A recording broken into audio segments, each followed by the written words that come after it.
ઝાલોદ વિધાનસભાના નવીન ગોવિંદગુરુ તાલુકામાં કરાયા 14 કરોડથી વધુના વિકાસના કામોના ખાતમુહૂર્ત આજ તારીખ 22/2/2026 રવિવારના રોજ સાંજે 7 કલાક સુધીમાં દાહોદ જિલ્લામાં નવનિર્મિત તાલુકાના વિકાસ કામોના કરાયા ખાતમુહૂર્ત। દાહોદ જિલ્લાના નવીન ગોવિંદગુરુ લીંબડી તાલુકામાં કંબોઈ, ગુલતોરા, છાયણ સહિત વિવિધ ગામોની અંદર 14.76 કરોડથી વધુના વિકાસના કામોનું ખાતમુહૂર્ત કરવામાં આવ્યું છે। 130 ઝાલોદ વિધાનસભા ધારાસભ્ય મહેશભાઈ ભુરિયાના હસ્તે તમામ ગામોની અંદર વિકાસ કાર્યોના ખાતમુહૂર્ત કરવામાં આવ્યા હતા। લાંબા સમયથી માંગ કરી રહેલા સીસી અને ડાંબર રસ્તાઓ, શાળાના ઓરડાઓ, લાઇબ્રેરી, પંચાયત, કોમ્યુનિટી હોલ તેમજ ક્લસ્ટર લેવલ ફેડરેશનના વિકાસ કાર્યોના ખાતમુહૂર્ત ધારાસભ્ય મહેશભાઈ ભુરિયાના હસ્તે કરવામાં આવ્યા હતા। આ પ્રસંગે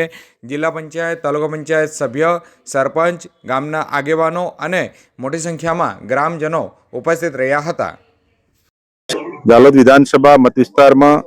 આજે સવારના 9 કલાકે વરોડ મુકામાંથી નવીન રસ્તાનું, મહિલા સશક્તિકરણ કેન્દ્રનું નવીન કામો માટેનો ભૂમિપૂજનની શરૂઆત કરી। આજે પૂરા દિવસ દરમિયાન 25 જેટલા નવીન ડામર રસ્તા, પ્રાથમિક શાળાના વર્ગખંડો, મહિલા સશક્તિકરણ કેન્દ્રો, કર્મયોગી ભવન, કોમ્પ્યુટર લેબ અને અમારા લાઇબ્રેરી અને નવીન સીસી રસ્તા અને ગ્રામ પંચાયત ભવનોના ભૂમિપૂજન પ્રસંગે આજે 25 જેટલા કાર્યક્રમો કર્યા અને આખા દિવસ દરમિયાનના નવીન કામો માટેના રાજ્ય સરકારના વિવિધ કામો માટે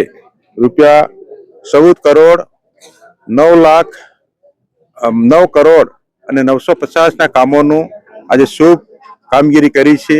આ વિસ્તારની જનતાની સુખાકારી, ઉન્નતિ અને નવીન વિકાસના કામોના ભૂમિપૂજન પ્રસંગે અમારી સાથે અમારા મત વિસ્તારના જિલ્લા સભ્યો, તાલુકા સભ્યો, સરપંચશ્રીઓ, પૂર્વ સરપંચશ્રીઓ અને મોટી સંખ્યાની અંદર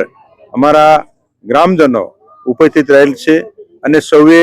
દેશની સરકાર, રાજ્યની સરકારના નવીન વિકાસના કામો પેટે ફાળવેલ ગ્રાન્ટ માટે સૌએ હર્ષ અને ખુશીની લાગણી વ્યક્ત કરેલ છે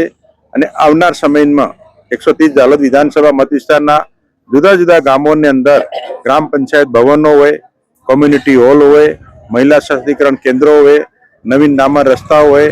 કે આરસીસી રસ્તા હોય, શાળાના વર્ગખંડો હોય, સૌ આ વિસ્તારને નવીન કામો માટેની જે માતબર રકમ ફાળવી છે એ માતબર રકમને રાજ્યના મુખ્યમંત્રી ભૂપેન્દ્રભાઈ પટેલ સાહેબનો અને દેશના યશસ્વી અને લોકપ્રિય પ્રધાનમંત્રી નરેન્દ્રભાઈ મોદી સાહેબનો આ વિસ્તારના ધારાસભ્ય તરીકે હું ખૂબ ખૂબ આભાર માનું છું અને અમારી જનતાએ પણ હર્ષ અને ખુશીની લાગણી સહ નવીન કામોને વધાવી લીધેલ છે। સૌનો આભાર। ભારત માતા કી જય।